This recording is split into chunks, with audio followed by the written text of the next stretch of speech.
Doctor ortho Ayurvedic oil और capsule, अब दर्द भी घुटने टेकेगा। लखनऊ में गुरुचरण जोड़े साहिब यात्रा का स्वागत कार्यक्रम, सीएम योगी ने शिरकत की। मौके पर अन्य गणमान्य लोग भी मौजूद।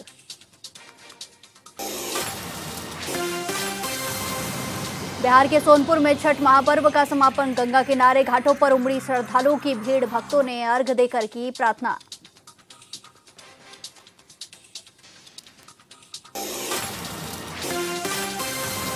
झारखंड में चक्रवाती तूफान मोंथा को लेकर अलर्ट जारी, कई जिलों में भारी बारिश की चेतावनी, संबंधित अधिकारियों को दिए जरूरी दिशा निर्देश।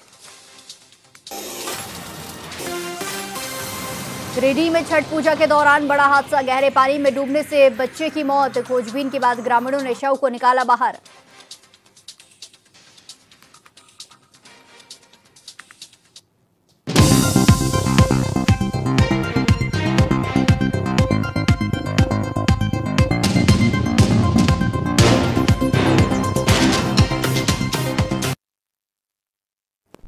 नमस्कार, देश प्रदेश की खबरों में आपका स्वागत है और मैं आपके साथ प्रिया बिस्ट। बुलेटिन की शुरुआत करते हैं। मुख्यमंत्री विष्णुदेव साय कोरबा के अग्रसेन भवन में आयोजित छत्तीसगढ़ के पूर्व विधानसभा उपाध्यक्ष स्वर्गीय बनवारी लाल अग्रवाल की पगड़ी रस्म कार्यक्रम में शामिल हुए, जहां उन्होंने स्वर्गीय अग्रवाल के चित्र पर पुष्पांजलि अर्पित कर उन्हें श्रद्धांजलि दी। मुख्यमंत्री ने स्वर्गीय बनवारी लाल अग्रवाल की पत्नी पुष्पा अग्रवाल और उनके परिवार के लोगों से भेंट कर उन्हें ढाढस बधाया और अपनी गहरी संवेदना प्रकट की। सीएम साय ने कहा कि स्वर्गीय बनवारी लाल अग्रवाल का जीवन जन सेवा और समर्पण का प्रतीक था। उन्होंने सदैव कोरबा जिले के विकास और जनता की भलाई के लिए काम किया है।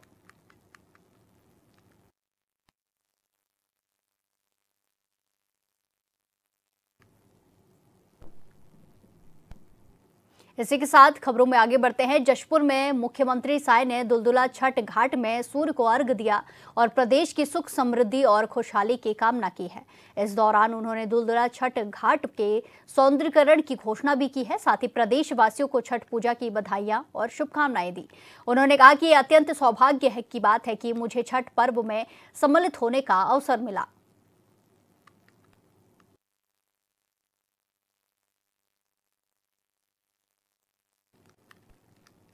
बिहार के सोनपुर में गंगा नदी किनारे और अन्य जलाशय घाटों पर लोग छठ पूजा के दौरान उदीयमान सूर्य को अर्घ देने के लिए उमड़े हैं। ये 4 दिवसीय महापर्व आस्था, प्रकृति के प्रति कृतज्ञता और संतुलन का प्रतीक है। भक्तों ने अर्घ देकर सूर्यदेव और छठी मैया से अपने परिवार की सुख समृद्धि, संतान की दीर्घायु और जीवन में नई ऊर्जा के लिए प्रार्थना की।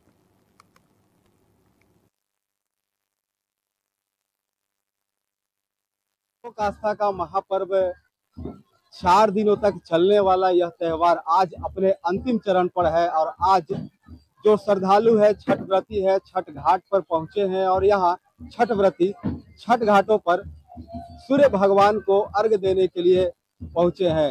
उदयमान सूर्य भगवान को आज अर्घ दिया जाएगा। अगर कल की बात करें तो कल संध्या स्थल चलगामी सूर्य को अर्घ दिया गया था। इस तरह यह 4 दिनों का यह जो त्योहार है, शुरुआती अगर कहे तो इसमें नहाए खाए के साथ जिस तरह यह त्योहार स्टार्ट होता है और खरना और इसके बाद संध्या अर्घ की बात होती है। संध्या अर्घ में स्थल चलगामी सूर्य को अर्घ दिया जाता है और इसके साथ जो अगले दिन प्रातः होता है, प्रातः में अगले दिन प्रातः जो होता है उस समय जो उदयमान सूर्य को अर्घ दिया जाता है। इस समय तमाम जो छठ व्रती है वो पानी के अंदर है और ये जो छठ व्रती सूर्य भगवान का इंतजार कर रही है कि जो सूर्य जो ऊर्जा की स्फूर्ति देते हैं, ऊर्जा के दायक होते हैं, इस तमाम सूर्य भगवान को अर्घ देने के लिए और उनकी पूजा के लिए ये छठ व्रती पानी में उतरी है। जब सूर्य भगवान का दर्शन होगा इसके बाद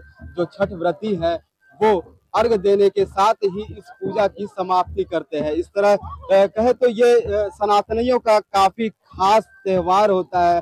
जिस तरह जो कहते हैं ना कि सूर्य उगते हुए सूर्य को और डूबते हुए सूर्य को, ये दोनों काफी अलग तरह का महत्व है। इस तरह यह सनातन धर्म में ही देखने को मिलेगा कि यह डूबते सूरज और उगते हुए सूर्य को अर्घ दिया जाता है। देखिए इस घाट पर हम जो है, इस सोनपुर घाट के पास हम लोग मौजूद हैं और यहाँ से महज कुछ ही दूर पर जो यह गंडक नदी है वो गंगा नदी में मिलता है, संगम होता है। और यह खास त्योहार जो गंगा नदी में काफी खास माना जाता है, गंगा नदी के लिए यह पवित्र कहा जाता है। पूरे छठ व्रत के दौरान जो गाने आप पवित्र सुनिएगा, उस गाने में भी छठ की महिमा और जो इस गंगा नदी की महिमा सुनाई पड़ती है। और इसके साथ ही जो तमाम छठ व्रती है वो इधर देखिए, उनके साथ जो लोग आए हुए हैं वो लोग छठ घाटों में जिस तरह तमाम भीड़ देखा जा रहा है।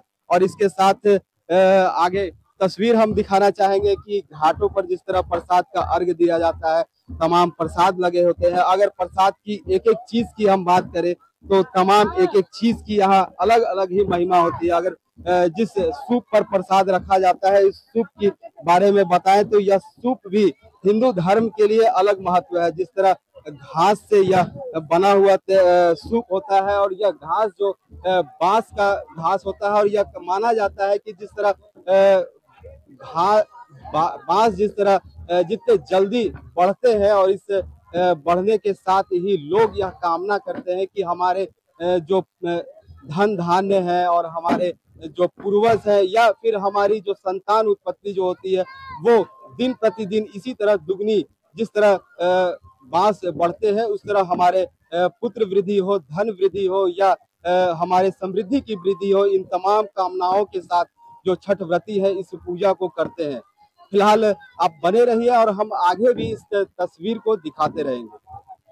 छठ व्रतियों के त्योहार के साथ जो श्रद्धालु और लोग आते हैं, इन तमाम श्रद्धालुओं की सबसे पवित्र इस त्योहार की अगर हम बात करें तो यह त्योहार में छठ की जो गीत होता है वो गीत काफी महत्वपूर्ण माने जाते हैं। जिस तरह शारदा सिन्हा की अगर हम बात करें तो शारदा सिन्हा छठ के लिए ही समर्पित हुई थी, और छठ के लिए इनकी जो गाने आज भी चर्चित होते हैं और वर्षों वर्षों तक चलते रहते हैं। देखिए कुछ छठ व्रती जो है वो छठ के गीत भी गा रहे हैं, हम उनको भी सुनाने का प्रयास करेंगे।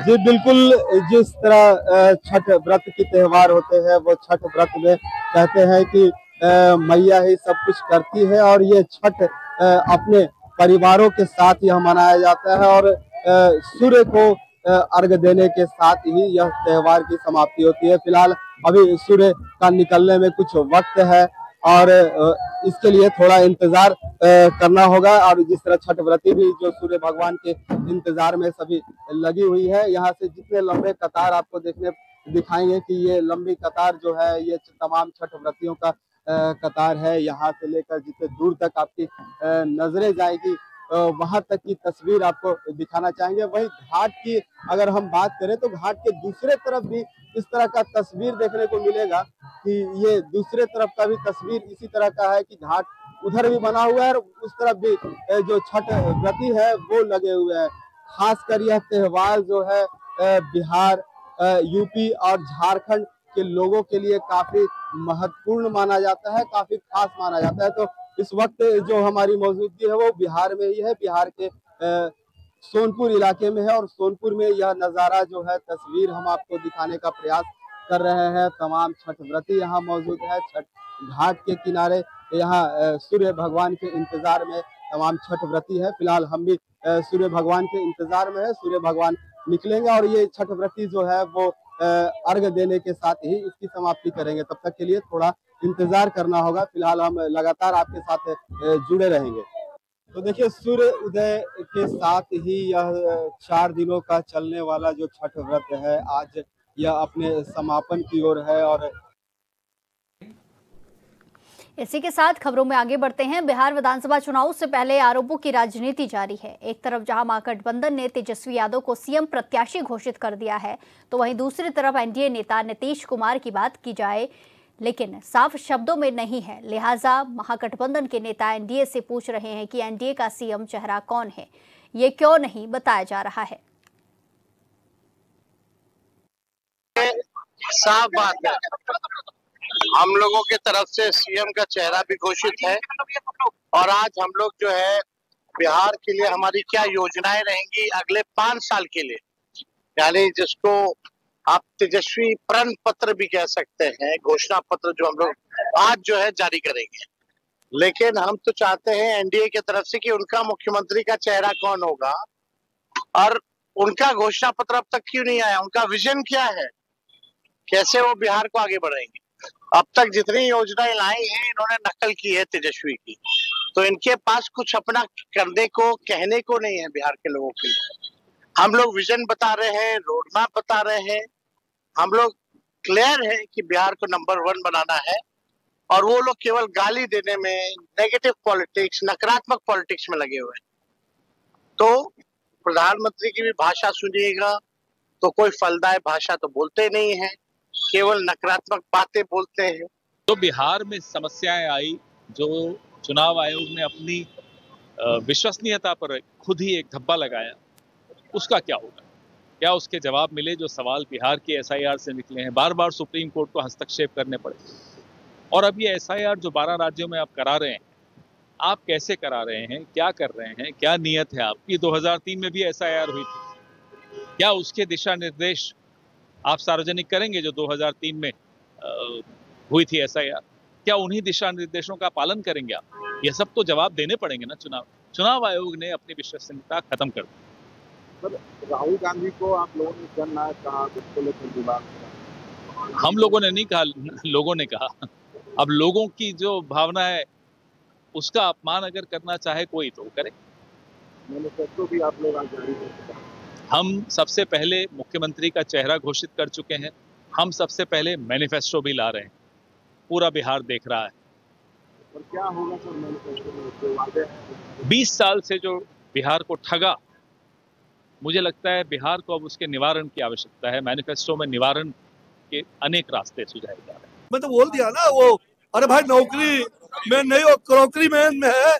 और वो मुख्यमंत्री तो दूर जाए, वो मुंगेरी लाल का हसीन सपना ही रहेगा।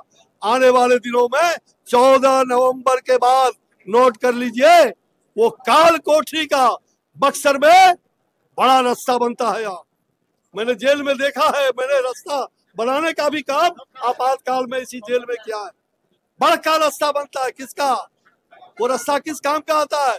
फांसी देने के लिए बिहार की जनता ऐसे अपराधियों को, ऐसे भ्रष्टाचारियों को ये बक्सर के काल कोठरी का मुख्य कैदी हो करके, और उन्हें बक्सर की जनता सदा सदा के लिए क्या करेगी? पूरे बिहार की जनता उनको काल कोठरी में भेज के वो मुख्य कैदी होगा और गले में वो रस्सा डाल करके जनता उनके दल को फांसी लगाने का काम करेगी। देखिए, मैनिफेस्टो तो लोगों को गुमराह करने के लिए जारी कर रहे हैं, लेकिन जनता के सामने नीतीश कुमार जी अपने आप में चलते फिरते मैनिफेस्टो हैं।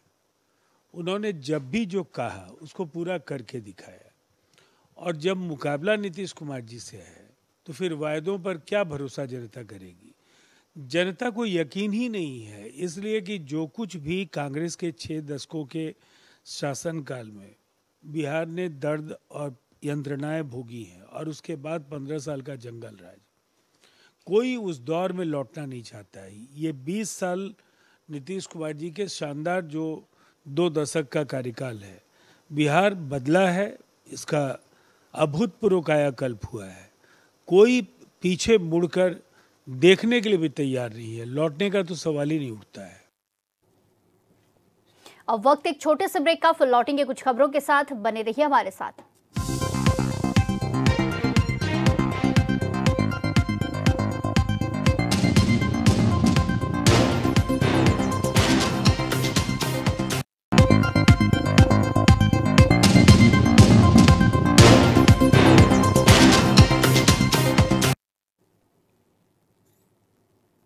ब्रेक के बाद एक बार फिर से आपका स्वागत है। रुक करेंगे खबरों का। रामगढ़ जिले में उगते सूर्य को अर्घ के साथ छठ पूजा का समापन हुआ। व्रतियों ने उगते सूर्य को अर्घ देकर 4 दिवसीय कठिन और भावपूर्ण महापर्व संपन्न किया। इस बीच बुरगुंडा छठ घाट पर हजारों लाखों श्रद्धालुओं की भीड़ उमड़ रही है। इस दौरान भक्तों की सुरक्षा को लेकर पुख्ता इंतजाम किए गए थे। पुलिस दल बल के साथ ट्रैफिक और सुरक्षा को लेकर पूरी तरह मुस्तैद रही। इसके अलावा छठ पूजा युवा समिति ने दिव्यांग बुजुर्गों के लिए 4 पहिया वाहन की व्यवस्था की थी। साथ ही छठ पूजा युवा समिति संघ बुरगुंडा थाना प्रभारी निर्भय गुप्ता ने छठ व्रतियों को उदीयमान सूर्य को अर्घ देने के लिए दूध वितरण किया।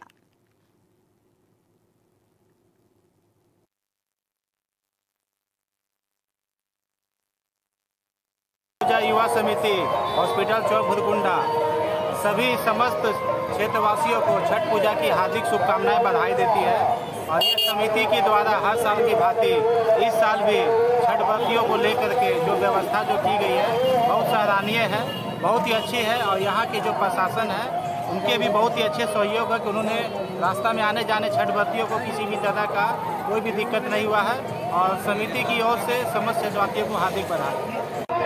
लोक आस्था का महापर्व इस पवित्र पर्व में फिर से छठ पूजा युवा समिति हॉस्पिटल चौक बुरगुंडा हमेशा हर वर्ष की भांति इस वर्ष भी सहयोग किए श्रद्धालुओं का है ना, जोर शोर से यहाँ के कमेटी के सारे मेंबर्स जोर शोर से रात दिन लगे रहते हैं। 4 दिन का जो लोक आस्था का पवित्र पर्व है इसको संपन्न कराने में कमेटी के सदस्यों, तमाम सदस्यों, छठ व्रतियों, यहाँ का स्थानीय कोलांचल वासियों का भी बहुत बहुत सहयोग रहता है।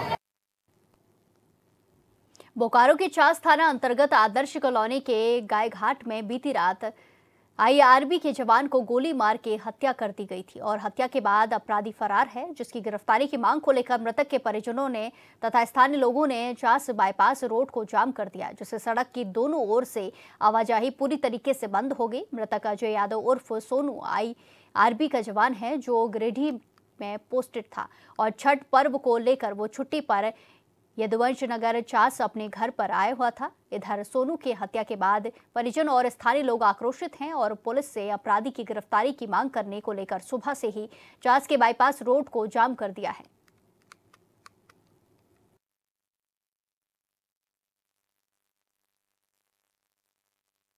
लक्ष्मी नारायण यादव जी का बेटा सोनू कुमार का हत्या कर दिया गया है। यह छठ त्योहार के दिन था, सब तो पूजा पाठ में फंसा हुआ था। अभी हम लोगों ने, हमारे मित्र अतुल जी ने DSP साहब से बात की। DSP साहब एक ही शब्द बोले कि हम लोग अपना काम कर रहे हैं, आप लोग अपना काम कीजिए। जबकि एक शिक्षक एक DSP से बोल रहे हैं कि सर क्या किया जाए, आप जाके रास्ता बताएं, तो वो सीधे बोलते हैं कि आप अपना काम कीजिए। जब अपना काम की बात हो गया, DSP साहब कह दिए कि आप अपना काम कीजिए, तो हम लोग अपना काम में भूल गए। क्या कर रहे हैं आप लोग? हम लोग धरना दे रहे हैं और अपराधियों को पकड़ा जाए। हम लोग क्या मांग करेंगे? पुलिस काम नहीं कर रही है। पुलिस कुछ काम नहीं कर रही है। क्या घटना क्या होता, क्यों गोली मारेगी? अब घटना देखिए, ऐसा तो कुछ हम लोग को पता नहीं है। लक्ष्मी नारायण जी एक सामाजिक आदमी है, उनके साथ ऐसा किसी को दुश्मनी है नहीं। और वो लड़का छठ घाट पे घूमने गया था। इस दरमियान सुन रहे कि ऐसा घूमते घूमते वो आया, उन लोग 3 राउंड गोली मार दिया उसको। सुनने में आया 3 राउंड 4 राउंड की बोलो 5 राउंड, लेकिन सुनने में आया। ठीक है। इस तरह का ऐसा चास में होता रहा, इस तरह का अपराध घटना, तो चास की निवासी मांग करेगा। इससे DSP से मांग कर रहा, प्रशासन से मांग कर रहा, जिला प्रशासन से मांग कर रहा है कि जल्द से जल्द अपराधी को गिरफ्तार किया जाए, नहीं तो हम लोग अगला एक्शन इससे कड़ा होगा। ठीक हुआ है। क्या मामला है? कोई मामला नहीं है, बुला करके मार देना। कौन लोग हैं? कौन लोग? कोई ललन तिवारी ना, क्या है, बलराम तिवारी, हाँ, और एक कोई है, उसका नाम हम नहीं जानते हैं, है ना। पूरा अच्छा से जानकारी भी हमको इतना नहीं है ना। हालांकि कोई लड़ाई झगड़ा उन लोग के साथ में था नहीं, उसके साथ उसको तो ड्यूटी जाना था सुबह में। अच्छा, फोन कोई किया था क्या? हाँ, फोन करके बुलाया था। कौन लोग? अब हम उसको कौन मंडल है बोल करके बुलाया था, फिर ख़त्म कर दिया था। बुलाया, झगड़ा तो उससे कुछ था नहीं, सब अलग। फिर वही खड़ा था, आया, घूम करके गोली मार दिया। क्या बात है? कितना राउंड गोली चलाया? कितना राउंड? सुनने में है 5 राउंड गोली चलाएगा। हाँ, इस तरह से नचा रहा था गोली चला कर। पुलिस से क्या आप लोग मांग कर रहे हैं? सड़क जाम पुलिस से मांग रहे हैं कि उसको भी अभी गिरफ्तार करें तुरंत से तुरंत। कल से कुछ अभी तक कोई रिपोर्ट नहीं है। पलामू की लेस्लीगंज थाना पुलिस ने नशा तस्करी के खिलाफ बड़ी कार्रवाई की है। पुलिस ने अफीम डोडा की तस्करी में शामिल 4 तस्करों को गिरफ्तार किया, जो फर्जी नंबर प्लेट लगी आर्टिका कार में नशा तस्करी करते थे। आरोपियों के कब्जे से मोबाइल, नकदी समेत अन्य सामान बरामद किया गया है।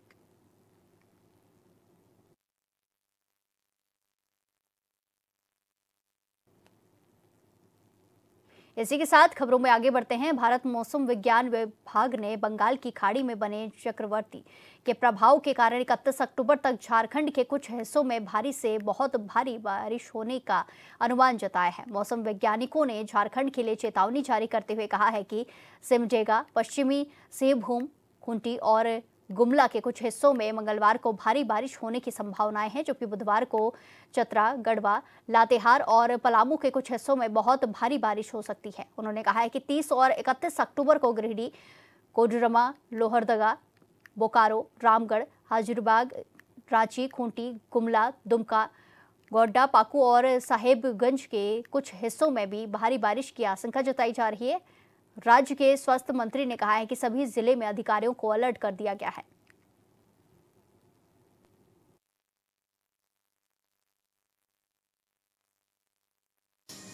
देखिए, साइक्लोन मोंथा जो है वो हिंदुस्तान में प्रवेश किया है। वो आंध्र प्रदेश और उसके बाद उड़ीसा, उड़ीसा के बाद बंगाल और बंगाल के बाद झारखंड डिटेक्ट किया गया है। साइक्लोन झारखंड में भी प्रवेश कर सकता है। जो जानकारी मिल रही है कि वो आंध्र प्रदेश में काफ़ी तबाही होगी, और उसको देखते हुए हम झारखंड में काफ़ी अलर्ट हैं।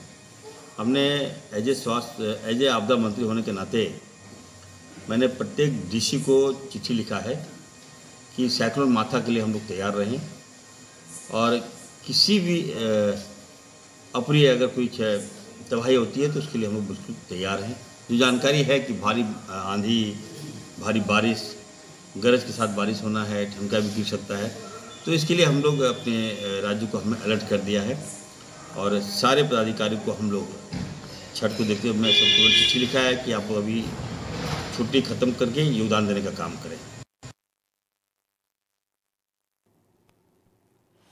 मधुपुर थाना क्षेत्र के राजबारी रोड पर स्थित HDFC बैंक में हुई डकैती कांड का पुलिस ने खुलासा कर दिया है। घटना 22 सितंबर 2025 को रात 11:30 बजे की है, जब अज्ञात अपराधियों ने बैंक में बड़ी डकैती की घटना को अंजाम दिया था। घटना के बाद अनुमंडल पदाधिकारी सागर मधुपुर और पुलिस अधीक्षक देवघर के नेतृत्व में विशेष छापेमारी अभियान चलाया गया। इस कांड के खुलासे के लिए 4 विशेष टीमों का गठन किया गया था, जिन्होंने झारखंड समेत अन्य राज्यों में भी लगातार छापेमारी की। पुलिस को इस कार्रवाई में कुल 11 अपराधियों की गिरफ्तारी में सफलता मिली है।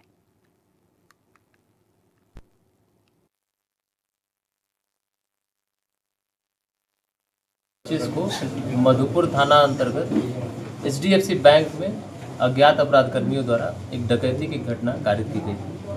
उस घटना के उद्भेदन एवं अभियुक्तों की गिरफ्तारी हेतु अलग अलग 4 छापामारी दलों का अनुमंडल पुलिस पदाधिकारी मधुपुर, सदर, सारण और पुलिस उपाधीक्षक मुख्यालय के नेतृत्व में गठन किया गया है। उक्त छापामारी दलों के द्वारा विभिन्न स्थानों झारखंड, यूपी, हरियाणा, गोवा और अन्य स्थानों से अभियुक्तों को गिरफ्तार कर लाया गया है।